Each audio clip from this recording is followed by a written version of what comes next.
nossos corações se mantenham firmes no Senhor Jesus, firmes na sua palavra e firmes nas Escrituras. Que sejamos aqueles que permanecem fiéis diante de qualquer pressão ou adversidade social. Toda vez que a igreja se acomoda, se institucionaliza, deixa de orar por vidas, deixa de focar na obra missionária, deixa de pregar a santificação, a justiça e o juízo. Toda vez que a igreja se esquece da sua missão, dada e outorgada por Jesus Cristo, e se acomoda à sociedade local, ela se torna irrelevante. Ela deixa de ser voz profética de Deus na sociedade. Ela perde a sua essência e ela morre. E Deus nos livre da morte espiritual. Você quer ser um morto espiritual ou um vivo espiritual? Vivo, né? Aviva no Senhor, eis a nossa oração, ateia o fogo do alto dos céus em cada coração. Hino batista. Aliás, no seu boletim, você já leu a pastoral? Quantos leem a pastoral? Leia a pastoral. Despertamento espiritual através do quê? Oração. Não tem vida espiritual se não existir oração. Quanto menos oramos, menos vivos estamos. Quanto mais oramos pela obra missionária, pela conversão de vidas, pela transformação, quanto mais intercedemos, mais vida existe no povo de Deus. Por isso nós temos a nossa sala de oração. Eu quero convidá-lo, convidá-la a frequentar a nossa sala de oração. Você pode chegar mais cedo, chegue aí 15 minutos mais cedo no culto, e vá orar, orar pela obra missionária, orar pela salvação de vidas na nossa igreja. Ou dedique um culto do mês para orar. Separe tempo da sua vida para clamar a Deus, pela obra dEle, pelo reino dEle, pela expansão do seu reino. Depois leia a pastoral de hoje, que fala sobre a eficácia da oração e o despertamento espiritual. Hoje nós continuaremos a mensagem do domingo anterior, em que meditamos sobre a superioridade de Deus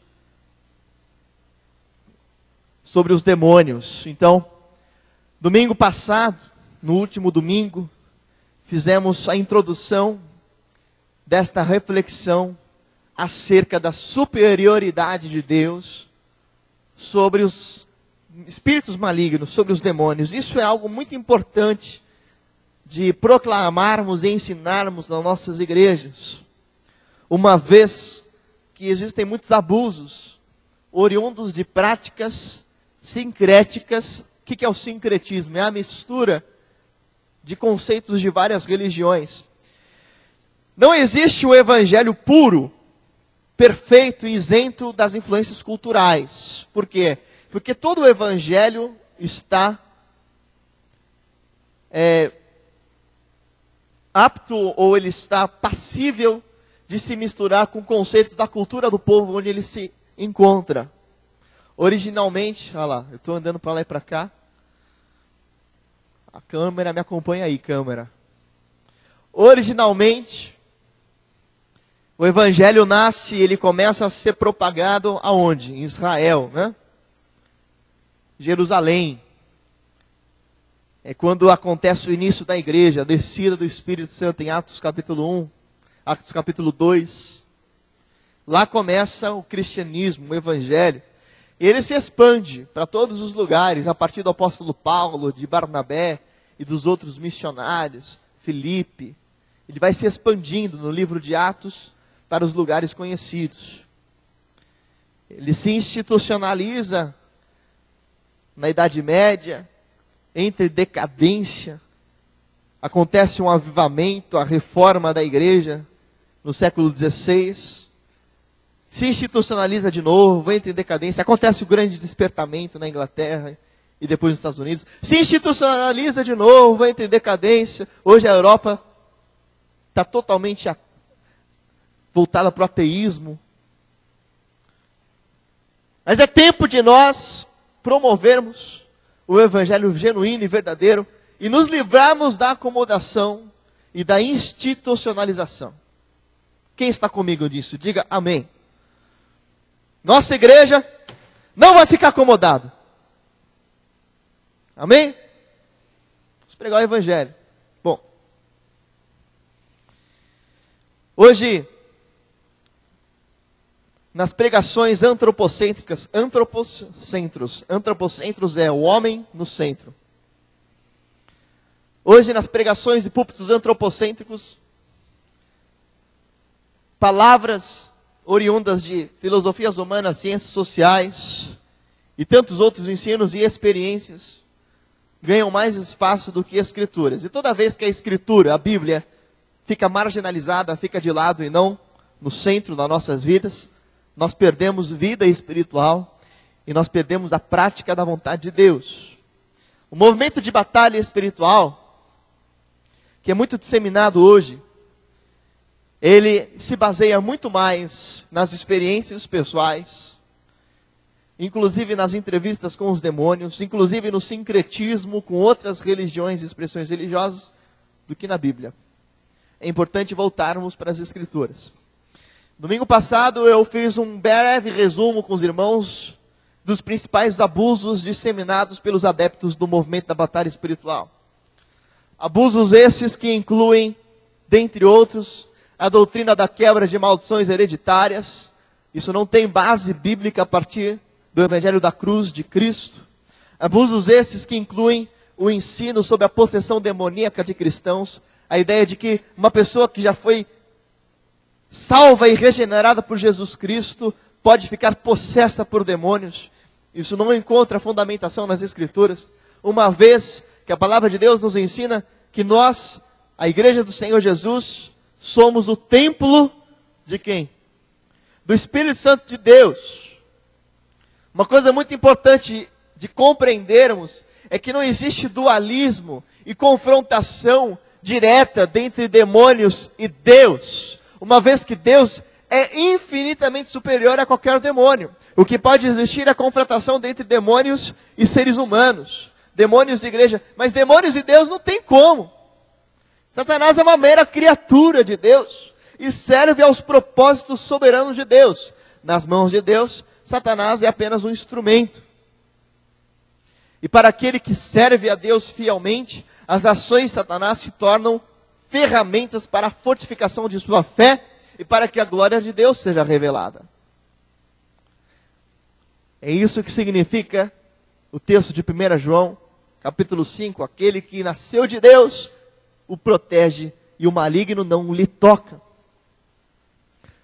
Existem diversos outros abusos do movimento de batalha espiritual, quando se foge das Escrituras, como uma ênfase demasiada nos demônios, ao invés de enfatizarmos Cristo e sua obra, sincretismo com práticas animistas e o chamado xamanismo cristão, ou seja, o pastor se torna um intermediador e ele faz serviços espirituais em troca de entregas de ofertas.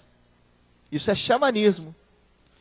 E existe também, e o pior de todos os efeitos, é a limitação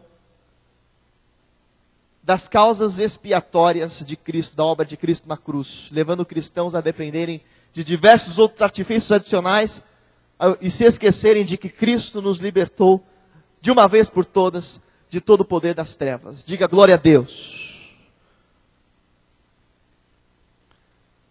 E a grande verdade disso se encontra no texto de Colossenses capítulo 2, verso 13 e 15. Leia comigo rapidamente Colossenses capítulo 2, versos 13 e 15. Filipenses, Colossenses, capítulo 2, versos 13 e 15. A palavra de Deus nos ensina assim: quando vocês estavam mortos em pecados e na circuncisão da sua carne, Deus nos vivificou com Cristo. Ele nos perdoou todas as transgressões e cancelou a escrita de dívida que consistia em ordenanças e que nos era contrária. Ele a removeu, pregando-a na cruz, e tendo despojado os poderes e autoridades, fez deles um espetáculo público e triunfou sobre eles na cruz. Amém. Esse texto é claro e explícito acerca do domínio de Cristo sobre os principados e potestades e a vitória que Cristo teve na obra dele, na cruz do Calvário, despojando, tirando todo o poder de Satanás e seus demônios e fazendo deles um espetáculo público na cruz. Não existe mais ação satânica após a obra de Cristo, porque Satanás e seus demônios foram totalmente derrotados naquilo que Cristo fez na cruz do Calvário, quando nos remiu, nos justificou e nos perdoou de todos os nossos pecados. A igreja já está em posição de vitória. Os domínios territoriais, os domínios já foram conquistados por Cristo. Nós, como igreja de Jesus Cristo, já estamos em posição de vitória. Estamos guardando o domínio que Cristo já conquistou para nós. Não precisamos conquistar o que Cristo já conquistou. Não precisamos quebrar maldição que Jesus já quebrou. Uma vez que estamos em posição de guarda, de sentinela, precisamos vigiar e orar. É o que Jesus, o apóstolo Paulo, nos ensinam: vigiem e orem em todo o tempo, lá em Efésios 6. Por que nós precisamos vigiar e orar, se Cristo já nos deu a vitória? Porque estamos guardando a posição que temos. E Satanás tenta a todo tempo tirar alguma lasquinha, tirar algum tipo de pequena vantagem sobre a igreja, sobre o cristianismo. Mas a vitória já nos foi concedida. Diga aleluia. O que você precisa agora é se manter firme diante dos ataques de Satanás, porque Cristo já venceu. E como é que você se mantém firme? Paulo vai dizer tudo isso lá em Efésios capítulo 6. Agora, eu quero continuar a reflexão com os irmãos acerca do quanto Deus é superior sobre os demônios e como isso se torna prático nas nossas vidas e nosso dia a dia. E um dos textos bíblicos muito importantes para entendermos o quanto Deus é superior sobre demônios, isso na prática, na vida do cristão, é o texto do apóstolo João, na sua primeira carta. 1 João, capítulo 5, a partir do verso 16. 1 João 5, 16. E o texto sagrado diz assim. Eu vou ler aí na versão que os irmãos estão projetando. Eu gosto da versão NVI. E eles têm aí a João Ferreira de Almeida. Mas o nosso multimídia vai conseguir a NVI. Mas diz aí a João Ferreira de Almeida: por esta causa, 1 João, não, meus irmãos, 1 João. Aí é o Evangelho de João, não dá, ó. Vou ler na minha Bíblia. Se abriu aí 1 João, 1 João capítulo 5, verso 16. Se alguém vir seu irmão cometer pecado, que não leva à morte, ore, e Deus dará vida ao que pecou. Refiro-me àqueles cujo pecado não leva à morte. Há pecado que leva à morte. Não estou dizendo que se devorar por este. Verso 17. Toda injustiça é pecado, mas há pecado que não é para a morte. Vamos lá, verso 18. Sabemos que todo aquele que é nascido de Deus não peca, mas o que de Deus é gerado conserva-se a si mesmo, e o maligno não lhe toca. Continuando. Sabemos que somos de Deus e que todo mundo está no maligno. E sabemos que já o Filho de Deus é vindo e nos deu entendimento para conhecermos o que é verdadeiro, e no que é verdadeiro estamos, isto é, em seu Filho Jesus Cristo. Este é o verdadeiro Deus e a vida eterna. Filhinhos, guardai-vos dos ídolos. Amém, né? Bom, então esse texto aqui traz uma chave para a sua fé. E a chave para a sua fé está aí no verso 19. Sabemos que somos de Deus, aliás, verso 18. Sabemos que todo aquele que é nascido de Deus não está no pecado, e aquele que nasceu de Deus o protege, e o maligno, o quê? Não lhe toca ou não o atinge. Essa convicção, esse texto de que aquele que está em Deus, que nasceu de Deus, ou que foi gerado, ou que nasceu de Deus o protege. E a melhor interpretação para isso é Jesus Cristo. Jesus Cristo o protege. E o maligno não lhe toca. Agora, o apóstolo João está falando aqui sobre pecado que leva à morte, pecado que não leva à morte. E ele afirma que aquele que nasceu de Deus não peca. Como assim não peca? Não significa que aquele que se converteu, que veio para Jesus, nunca mais vai pecar. Porque senão João estaria sendo contraditório. Ele escreve lá no verso 1, no capítulo 1, veja comigo, 1 João capítulo 1. Verso 8, 1 João 1:8, se afirmamos que estamos sem pecado, o que fazemos? Enganamos a nós mesmos, e o quê? E a verdade, e não há verdade em nós. Olha o verso 9. E se confessarmos os nossos pecados, Ele é o quê? Para o quê? Para nos perdoar os pecados e nos purificar de toda injustiça. João está falando, não tem ninguém sem pecados. Se nós dizemos que não temos pecados, estamos nos fazendo mentiroso, estamos enganando a nós mesmos e a verdade não está em nós. Mas se afirmarmos, confessarmos os nossos pecados, Ele é fiel e justo para nos perdoar e purificar. Agora o problema acontece quando no capítulo 5 ele diz o seguinte, sabemos que todo aquele que é nascido de Deus não peca. Ó a câmera, vou voltar para a câmera. Sabemos que todo aquele que é nascido de Deus, não o quê?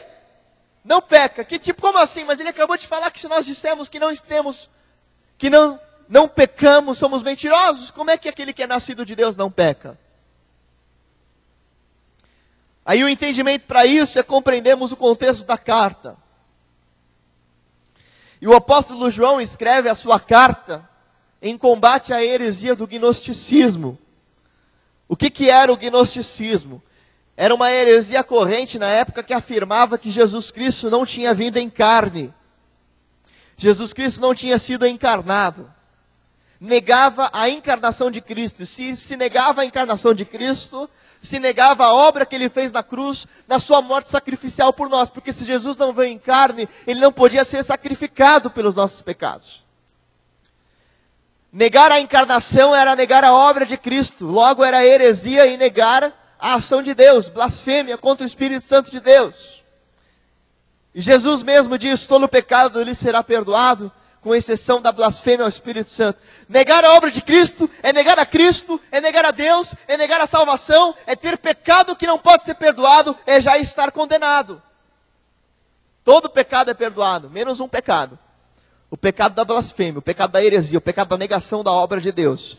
João está combatendo claramente este pecado, quando nós lemos aqui, por exemplo, no capítulo 4, veja só, 1 João capítulo 4, versos 1 e 2. 1 João 4, 1 e 2. Amados, não creiam em qualquer espírito, mas examinem os espíritos para ver se eles procedem de Deus. Porque muitos falsos profetas têm saído pelo mundo. Olha o verso 2. E nisto conhecereis o Espírito de Deus. Todo espírito que confessa que Jesus Cristo veio em carne, é o quê? É de Deus. E olha o verso 3. E todo espírito que não confessa que Jesus Cristo veio em carne, não é de Deus. Mas este é o espírito do anticristo, do qual já ouvistes que há de vir, e que já está no mundo. O espírito do anticristo sempre atuou no mundo desde o primeiro século e continua atuando hoje. O que é o espírito do anticristo? É aquele espírito que combate a obra de Cristo, que combate o evangelho, que quer impedir que o evangelho seja salvo. Isso é tudo que Satanás quer. Paulo escreve sobre isso claramente na sua carta aos Coríntios. As nossas armas não são carnais, mas são espirituais. E nós não lutamos contra a carne nem contra o sangue, mas contra fortalezas que se levantam contra todo o conhecimento de Deus, levando cativo todo pensamento à obediência de Cristo. O espírito do anticristo quer te impedir de conhecer a Deus. O espírito de Satanás quer te impedir de conhecer o evangelho. O espírito do anticristo quer te impedir de conhecer a verdade das Escrituras. O espírito do anticristo quer negar a obra de Cristo na cruz, quer negar a sua encarnação. Se você não acredita na obra de Cristo, se você não tem convicção naquilo que Cristo fez por você na cruz, na sua obra de salvação, se você não conhece a Deus, você está sob forte influência de Satanás. A única forma de vencer a Satanás é nos firmarmos na nossa fé nas Escrituras. Você não precisa sair por aí buscando as melhores técnicas de oração. Nem quebrar as maldições. Você precisa conhecer a verdade da palavra. Isso nos leva à segunda forma sobre como vencermos o maligno. E isso daqui foi um resumo da primeira forma que nós vimos domingo passado. Segundo texto de 1 João capítulo 5, no verso 19. O texto diz assim, 1 João 5,19. Sabemos que somos de Deus. E que o mundo todo está onde? Em quem? Maligno. Bom. Para você conseguir então vencer o maligno, e entender como Deus é superior ao maligno, precisamos compreender que o mundo jaz no maligno, certo? E o que isso significa? Que Satanás domina sobre os sistemas do mundo. Que Satanás domina sobre a forma como o mundo se organiza. Ele mesmo disse, Jesus disse que Satanás é o príncipe deste mundo. Lembre-se de quando Jesus se encontrou com Satanás. E diz lá as Escrituras em Mateus capítulo 4, Satanás mostra para Jesus todos os reinos da terra, não é isso? E Satanás diz assim para ele, tudo isso eu te darei, se prostrado me adorares. Satanás oferecia os reinos do mundo da terra. Se ele oferecia, pode ser que ele estava mentindo, mas pode ser que ele realmente pudesse entregar a Jesus o domínio sobre o mundo. Uma vez que ele é o príncipe deste mundo. E uma vez que o mundo jaz no maligno. Uma vez que o mundo todo pertence ao maligno. É o que diz o verso 19. O mundo todo está sob o poder do maligno. Satanás controla o mundo das suas ambições. Quando nós entendemos isso, entendemos o que há no mundo, compreendemos a forma com que Satanás não domine e não manipule as nossas vidas.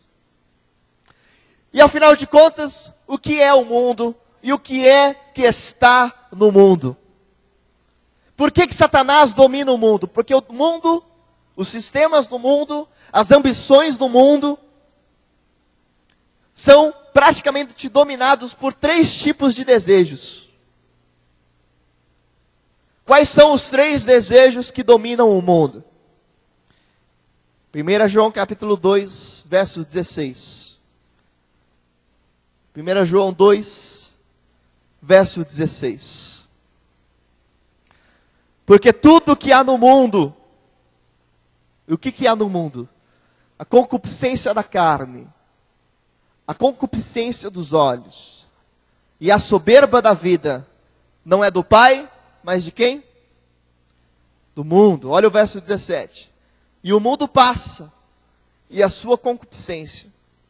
Mas aquele que faz a vontade de Deus, O quê? Permanece para sempre.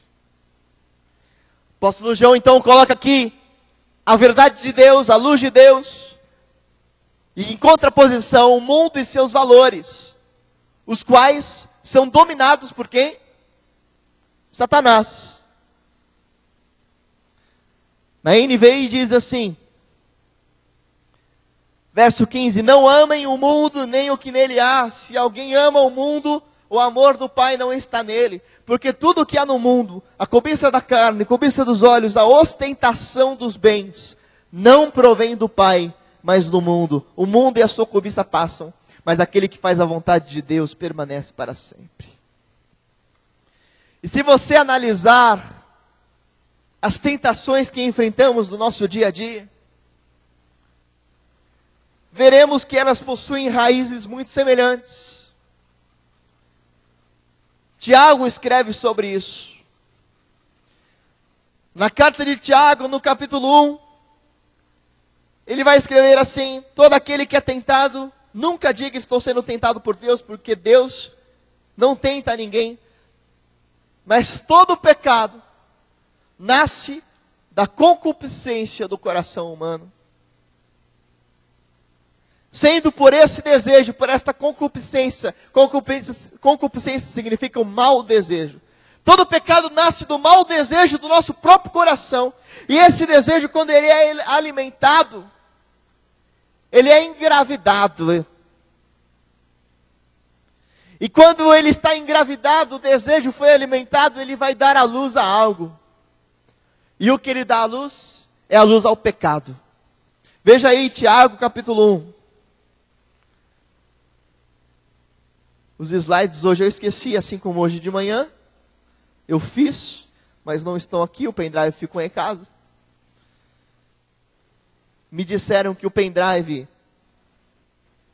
não pôde ser usado porque ele não foi salvo. Só Jesus salva, né? Tiago capítulo 1. Verso 13, quando alguém for tentado, jamais deverá dizer, estou sendo tentado por Deus, porque Deus não pode ser tentado pelo mal, ninguém tenta. Cada um, porém, é tentado pelo próprio mau desejo, sendo por este arrastado e seduzido. Então esse desejo, tendo concebido, ele dá luz ao quê? Ao pecado. E o pecado, após ter se consumado, gera morte. Então veja só. Quais são os desejos, quais são as concupiscências que vão te levar ao pecado? Esses são os desejos dos valores do mundo. Vamos voltar para 1 João. Quais são os desejos do mundo? Vamos lá. Concupiscência da carne, concupiscência dos olhos e a ostentação dos bens. Aí está na moda o funk ostentação. E também já virou na moda o sertanejo ostentação. Não é verdade? Temos aí os irmãos do ramo. Sertanejo ostentação, funk ostentação. Ostentar o que tem. O brasileiro gosta de ostentar, né? Não é ninguém, não é nada. Mas comprou um iPhone. Faz questão de botar a maçã. Cola lá a maçã no carro. Só para todo mundo saber que ele tem um iPhone. E ser roubado. A gente gosta de mostrar o que a gente tem. Não temos nem um pouquinho a mais do que outro, mas ninguém quer ficar por último. Todo mundo quer sobressair sobre alguém. Ostentação dos bens. Não apenas isso, cobiça da carne. Ostentação, cobiça da carne. E a cobiça dos olhos. O que é a cobiça da carne? O que é a carne? Do grego sarx. A carne se resume nos nossos desejos carnais. Nossos desejos de satisfação. A carne precisa ser sempre satisfeita. A carne se resume naquele desejo que quer se satisfazer, e aquele desejo de satisfação imediata. A nossa carne está condicionada a esse nosso corpo físico, passageiro, temporário. Um dia, os salvos terão um corpo glorificado, teremos um novo corpo, como o apóstolo Paulo ensina em 1 Coríntios. Mas enquanto isso não acontece, estamos sujeitos à nossa carne. Paulo escreve lá em Coríntios 6, 7, que a carne, Romanos 7, que a carne milita contra o Espírito, e o Espírito contra a nossa carne. E nós lutamos toda hora, porque a carne deseja aquilo que Deus não quer. O resumo da vontade da carne são os desejos imediatos, a satisfação daqueles nossos apetites carnais. E toda vez que eu não domino os meus desejos me dominam. Se eu não consigo dominar um desejo, esse desejo vai me dominar. Se eu não consigo dominar o apetite por comer chocolate, toda hora vem aquela vontade de comer, aquilo vai te dominar, você vai ser escravo do seu desejo. Cobiça da carne, satisfação imediata. Mas tem também no mundo, além da ostentação, além da cobiça da carne, o que mais que tem?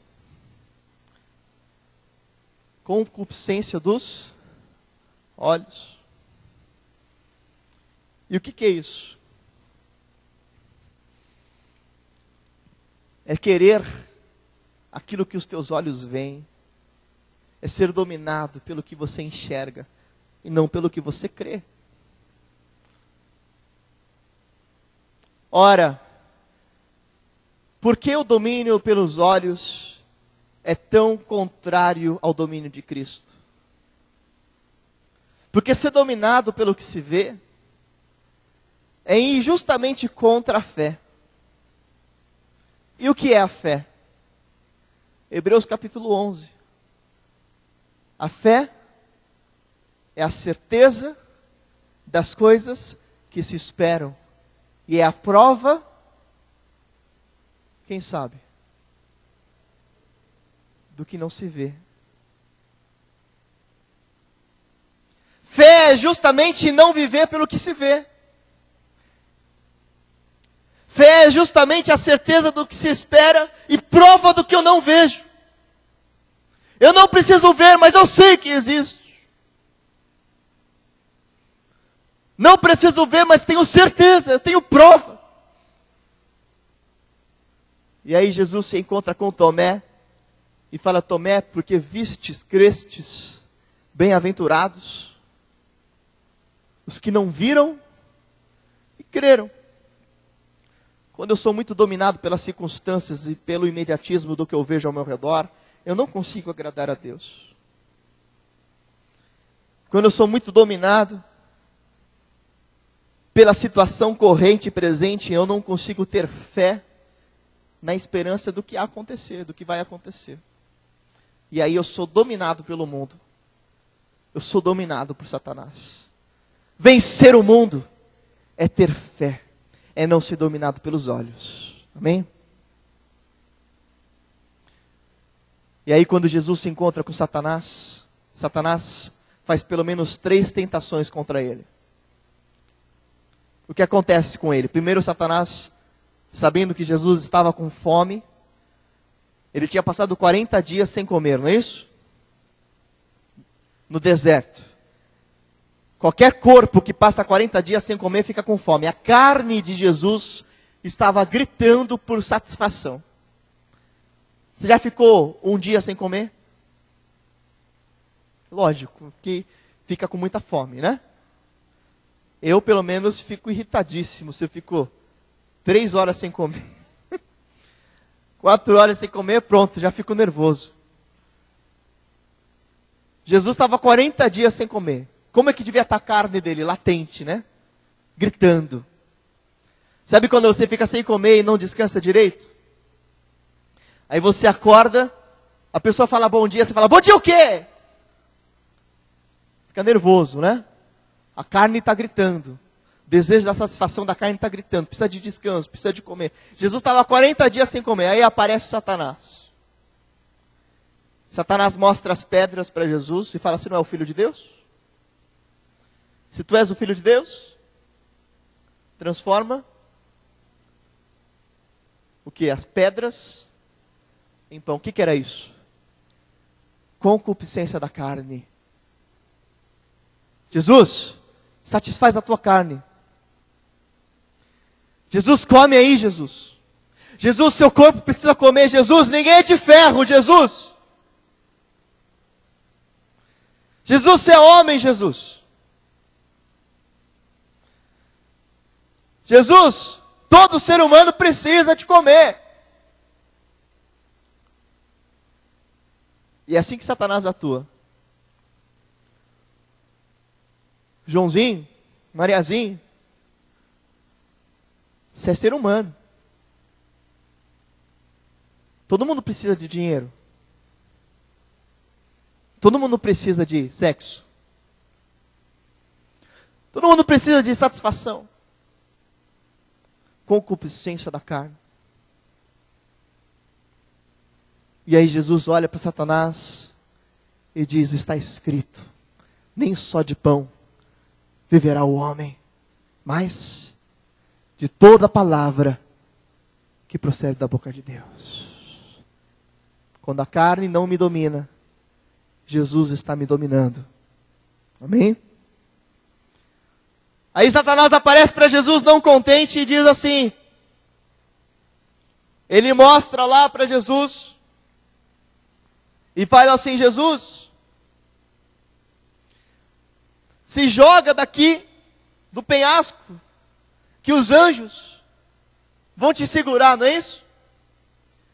Jesus, se joga aqui do penhasco, que todo mundo vai ver que você é o Filho de Deus, porque os anjos vão te guardar, e vai ser um efeito glorioso. Imagina, você é o Filho de Deus, os anjos te servem diariamente, imagina como vai ser glorioso você se jogar, e as pessoas verem os anjos te guardando. Que coisa gloriosa. O que era isso? Ostentação. Do quê? Dos bens. Jesus mostra que você é Deus. Mostra que você é poderoso. Mostra que você tem como o desejo de ostentar o que temos é grande. Queremos mostrar que nós não somos aquele Zé Ninguém. Queremos mostrar que nós temos. Queremos mostrar, ninguém quer ficar por baixo. Mas toda vez que o desejo de ostentação nos domina, Deus não está nos dominando. O maligno está nos dominando. E por último, Satanás mostra então para Jesus os reinos do mundo e fala isso, e fala assim, tudo isso eu vou te dar. Então Satanás faz questão com que Jesus veja os reinos do mundo. Cobiça dos olhos. Satanás queria que Jesus fosse dominado pelo que ele estava vendo. Olha lá, Jesus. É quando as propostas aparecem à nossa frente e fala assim, olha aqui, vai ser vantajoso para você. Você vai ganhar mais. Vai ser melhor para a sua vida. Mas você vai ter que fazer só uma coisinha errada. Tem que falar uma mentirinha só. Mentirinha de nada.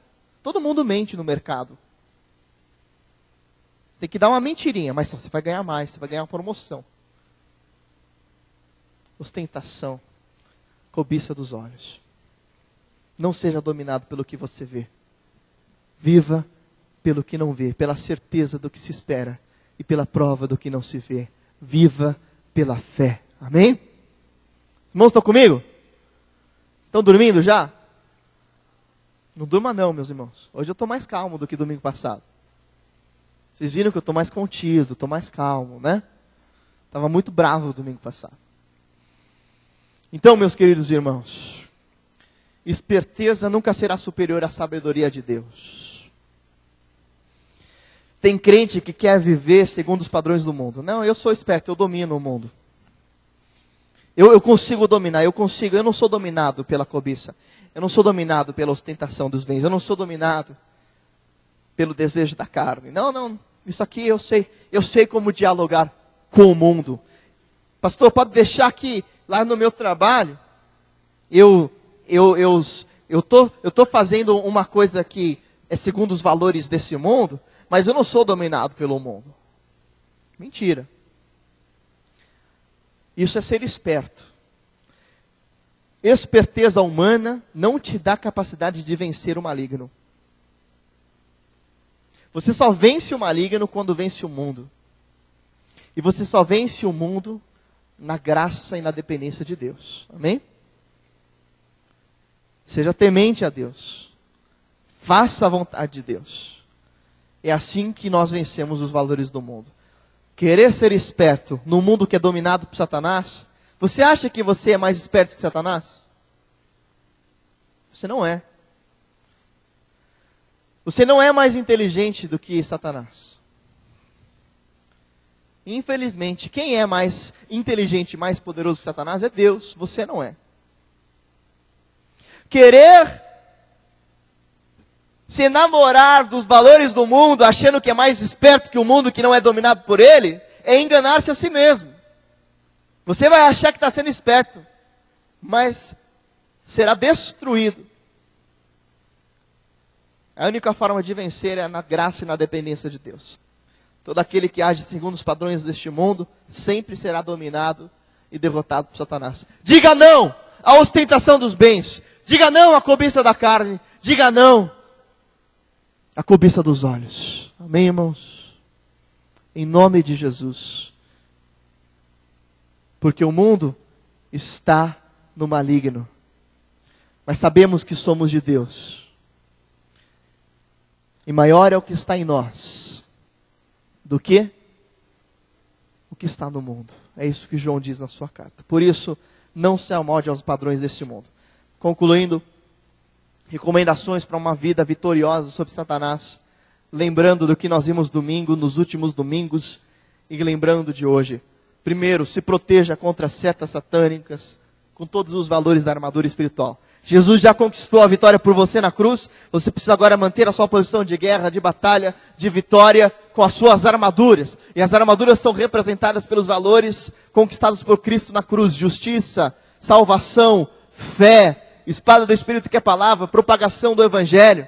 Tudo aquilo que Cristo fez, os méritos de Cristo. Você se veste com a obra de Cristo e na sua convicção no que Cristo faz. Isso é a armadura espiritual. Segundo, conheça as Escrituras para desarticular Satanás em suas mentiras. Lembre-se, está escrito, Satanás. Lembre da palavra, creia na palavra. Se firme nas Escrituras, na palavra de Deus. Terceiro, avance como igreja de Cristo na propagação do Evangelho. Quarto, jamais se envolva e jamais atue sobre os valores do mundo. Cobiça da carne, cobiça dos olhos, ostentação dos bens. Quinto, esteja seguro de que a sua vida e salvação estão guardadas em Cristo pela obra dele na cruz. Sexto, não confie em seus próprios esforços, mas se firme na vitória de Cristo, evidenciando a sua confiança pela santificação. E sétimo, em breve, no retorno glorioso de Cristo.